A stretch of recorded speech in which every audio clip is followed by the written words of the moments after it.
Selamat datang di kelas belajar UX bersama Aidispora. Pada video sebelumnya, kita sudah mendapatkan berbagai ide solusi nih. Nah, selanjutnya kita akan menyusun struktur dari solusi tersebut yang dikenal dengan nama Information Architecture atau IA. Nah, sederhananya, yaitu adalah cara kita menyusun konten dan fitur agar pengguna tuh tidak merasa bingung dan tidak tersesat saat menggunakan produk kita.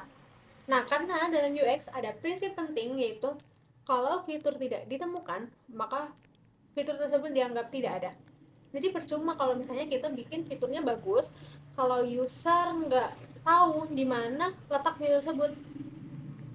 Makanya di sini IA berperan sebagai kerangka tulang dari sebuah produk digital. Dia yang mengatur menu, navigasi, dan bagaimana informasi disusun supaya mudah dipahami oleh user. Nah, untuk menyusun struktur ini, kita tentunya nggak asal nebak. Salah satu metode yang sering digunakan yaitu part sorting.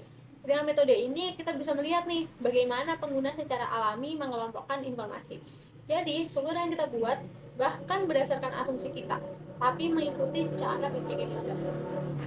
Intinya, information architecture itu memastikan bahwa pengguna bisa menemukan apa yang mereka butuhkan dengan cepat, mudah, tanpa kebingungan.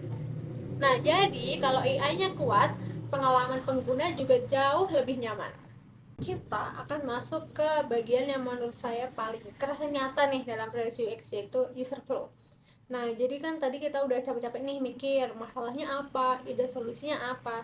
Tapi sekarang pertanyaannya kita ubah nih, jadi user nanti bakal pakainya gimana sih?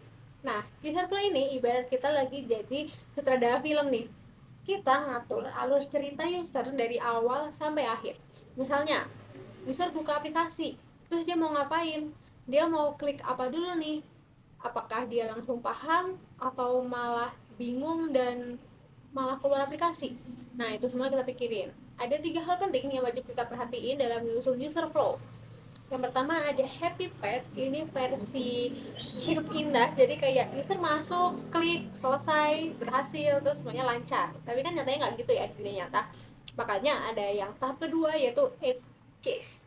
Ini bagian dramanya nih, kayak contohnya nih, internetnya tiba-tiba lemot deh, atau mungkin kalau misalnya mau payment saldonya nggak cukup, atau ketika dia masukin data diri salah input. Nah, kalau kita nggak desain ini, user bakal stuck nih dan kayak ini mah nggak jelas aplikasinya, ya udah deh pergi aja, nggak jadi deh pakai aplikasi ini.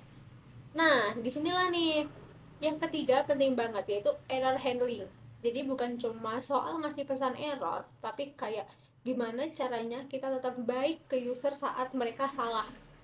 Misalnya nih, dibanding kita munculin tulisan error terjadi, lebih baik kalau misalnya dia saldonya kurang, kita tulis aja saldo kamu kurang, yuk isi dulu biar transaksi bisa lanjut. Jadi kan lebih manusiawi ya, lebih membantu user.